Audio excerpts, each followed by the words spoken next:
Guys ఈరోజు cut మిర్చి ఏ విధంగా చేయాలో చూపించాలనుకుంటున్నానండి. చాలా టేస్టీగా ఈజీగా ఉంటుందన్నమాట. చాలా బాగుంటుంది. మన తెలంగాణలో అయితే చాలా ఫేమస్ కదండి.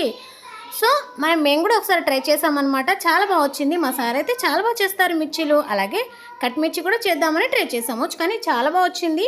మరి ఎలా చేయాలి, ఏమేమి మసాలాలు వేయాలి, ఎలా ఉంటుంది టేస్ట్ అనేది చూడాలనుకుంటే మీరు ఫుల్ వీడియో చూడాల్సిందే అండి. ఫుల్ వీడియో చూడాలంటే నా ఛానల్కి వెళ్ళాల్సిన అవసరం లేదండి. ఇదే వీడియోలో పక్కన ప్లే బటన్ ఉంటుంది కదండి, అది క్లిక్ చేశారంటే ఫుల్ వీడియో వచ్చేస్తుంది అనమాట. ఆ విధంగా చూసేయచ్చండి. ఇప్పుడైతే కట్ మిర్చి ఏ విధంగా చేయాలో నేను సింపుల్గా చూపిస్తాను చూడండి. మనం మిర్చి బజ్జీ ఎలా చేసుకుంటామో అది అందరికీ తెలిసింది కదా. ఆ విధంగా చేసుకోండి. చేసుకున్న తర్వాత ఒక మిర్చిలో 3 పీసెస్గా కట్ చేసుకోవాలన్నమాట. చూడండి నేను ఎలా కట్ చేస్తున్నానో అదే విధంగా కట్ చేసుకోండి. ఇలా చేసిన తర్వాత డీప్ ఫ్రై చేసుకుంటే సరిపోతుంది. కొంచెం కొత్తిమీర, ఆనియన్, కొంచెం లెమన్తో గార్నిష్ చేసుకోండి. చాలా టేస్టీగా ఉంటుందండి. వీడియో కనుక మీకు నచ్చినట్లయితే లైక్ చేయండి, సబ్స్క్రైబ్ చేయండి, కామెంట్